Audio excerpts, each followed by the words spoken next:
రాష్ట్ర మంత్రివర్గ సమావేశం ఈ మధ్యాహ్నం జరగనుంది. సీఎం రేవంత్ రెడ్డి అధ్యక్షతన సచివాలయంలో జరగనున్న ఈ సమావేశంలో పలు కీలక అంశాలపై చర్చిస్తారని కూడా తెలుస్తుంది. బీసీ రిజర్వేషన్లపై ఇవాళ సుప్రీంకోర్టులో విచారణ జరగనుంది. దీని తదుపరి పరిణామాలు, స్థానిక సంస్థల ఎన్నికల ప్రక్రియపై తీసుకోవాల్సిన అంశాలపై చర్చిస్తారని సమాచారం ఉంది.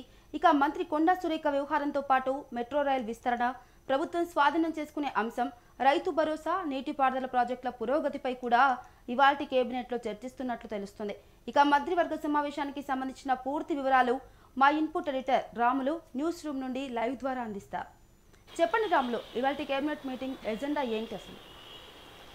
గుడ్ మార్నింగ్ మానస. ఇవాళ మధ్యాహ్నం 3 గంటలకు రాష్ట్ర సచివాలయంలో ముఖ్యమంత్రి రేవంత్ రెడ్డి అధ్యక్షతన కేబినెట్ సమావేశం జరుగుతుంది. ఈ సమావేశానికి ప్రభుత్వ ప్రధాన కార్యదర్శి రామకృష్ణరావుతో పాటు మంత్రులు మరియు పలు శాఖల ముఖ్య శాఖల అధికారులు కూడా, ప్రభుత్వ సలహాదారులు కూడా ఈ సమావేశంలో పాల్గొంటారు. అయితే ముఖ్యంగా ఈరోజు జరిగే కేబినెట్ సమావేశం చాలా కీలక సమావేశం అని చెప్పి అనుకోవాలి.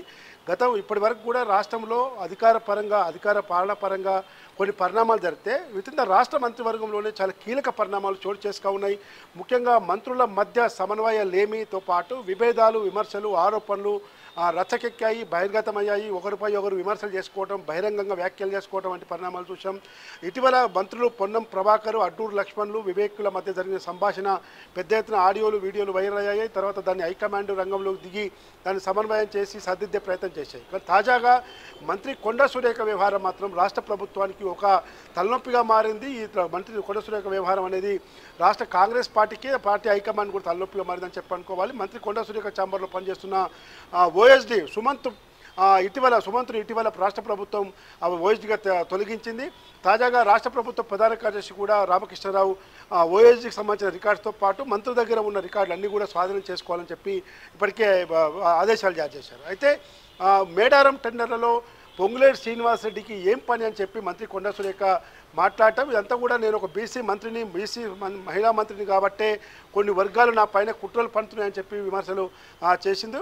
మరోవైపు మంత్రులే కాదు, ఎమ్మెల్యేలు కూడా జడ్చల్ ఎమ్మెల్యే అండ్రతోడుతో పాటు మున్గోడు ఎమ్మెల్యే కోమరెడ్డి రాజగోపాల్ రెడ్డి, ఇతర ఎమ్మెల్యేలు కూడా బహిరంగ విమర్శలు చేసుకోవడం, సొంత పార్టీ నేతలపైన, సొంత ప్రభుత్వం పైన విమర్శలు చేసుకోవడం వంటి పరిణామాలు ఈరోజు రాష్ట్ర కాంగ్రెస్ పార్టీ ప్రభుత్వంలో చోటు చేసుకున్నాయి. అయితే ఈ అంశాలన్నీ కూడా ఈరోజు మంత్రివర్గంలో చర్చిస్తున్నప్పటికీ రాష్ట్ర ప్రభుత్వానికి మాత్రం ఒక ప్రతిష్టాత్మకమైన అంశం ఈరోజు క్యాబినెట్లో చర్చించి ముందుకెళ్లే ఆలోచన ఉంది. ముఖ్యంగా బీసీ రిజర్వేషన్ల అంశము ఇప్పటికే హైకోర్టులో, సుప్రీంకోర్టులో వైపు జరుగుతుండగా హైకోర్టు ఇటీవల స్టే ఇచ్చింది. తాజాగా మళ్ళీ సుప్రీంకోర్టులో రాష్ట్ర ప్రభుత్వం స్పెషల్ లీవ్ పిటిషన్ కూడా దాఖలు చేసింది. అది విచారణకు కూడా రానుంది.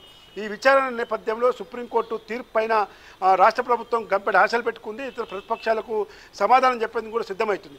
కాబట్టి ఇవాళ రాష్ట్ర మంత్రివర్గ సమావేశంలో ఈ బీసీ రిజర్వేషన్ల అంశము, సుప్రీంకోర్టులో వచ్చే తీర్పు అనంతరం జరగబోయే పరిణామాలతో పాటు స్థానిక సంస్థల ఎన్నికలు ఏ విధంగా ముందుకు పోవాలి, ఒకవేళ సుప్రీంకోర్టులో తీర్పు రాష్ట్ర ప్రభుత్వానికి అనుకూలంగా వస్తుందా లేదా ప్రతికూలంగా వస్తుందా, ఏ విధంగా వచ్చినా స్థానిక సంస్థలకు వెళ్ళాలా వద్దా అనే అంశంపైన మాత్రం చాలా కీలకంగా ఈరోజు చర్చిస్తారని తెలుస్తూ ఉంది. ఇప్పటికే ప్రతిపక్షాల నుంచి, బీసీ సంఘాల నుంచి పెద్ద ఎత్తున ఆందోళనకు సిద్ధమవుతున్నారు. ఈ నెల 18వ తేదీన రాష్ట్ర బీసీ సంఘాల జేఏసీ ఆధ్వర్యంలో రాష్ట్ర బంద్కు కూడా పిలుపునిచ్చారు. ఇప్పటికే బీజేపీ, బీఆర్ఎస్, ఇతర పార్టీ సంఘాలు కూడా మద్దతు పలుకుతూ ఉన్నాయి బీసీ సంఘాల బంద్కు.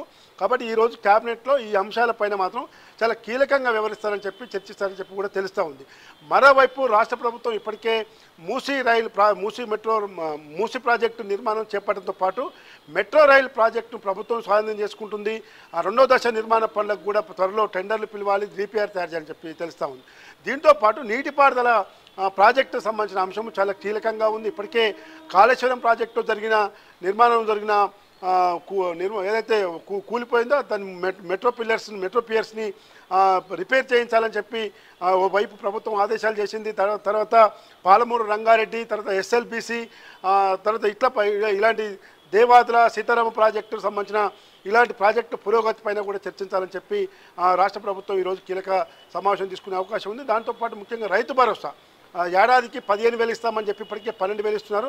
కాబట్టి 2వ దశ రైతు భరోసా పథకం అమలుకు సంబంధించిన నిధుల విషయంలో కూడా చాలా కీలకంగా చర్చించి నిర్ణయం తీసుకునే అవకాశం ఉంది. ముఖ్యంగా బీసీ రిజర్వేషన్లు, స్థానిక సంస్థల ఎన్నికల పైన ఈరోజు క్యాబినెట్లో చాలా కీలకమైన అంశంగా చర్చించే అవకాశం ఉంది. దాంతోపాటు రాష్ట్ర ప్రభుత్వ ఉద్యోగులు దాదాపు 40 లక్షల మంది ఉద్యోగులు ఈరోజు రాష్ట్ర ప్రభుత్వం పరిధిలో వివిధ శాఖల్లో పనిచేస్తూ ఉన్నారు. వాళ్ళకి సంబంధించిన అంశాలపై ఇప్పటికే రాష్ట్ర ఆర్థిక శాఖ మంత్రి, డిప్యూటీ సీఎం బట్టి విక్రమార్కను పలుమార్లు కలిసి ఎప్పటికప్పుడు రిక్వెస్ట్ చేస్తున్నారు. అయినా కూడా పనులు మొదలు కావడం లేదు. కాబట్టి వాళ్ళకి సంబంధించిన అంశం పైన కూడా ఈరోజు క్యాబినెట్లో చర్చిస్తున్నప్పటికీ కూడా ముఖ్యంగా రాష్ట్ర ప్రభుత్వంలో అసలు ఏం జరుగుతుంది, మంత్రుల మధ్య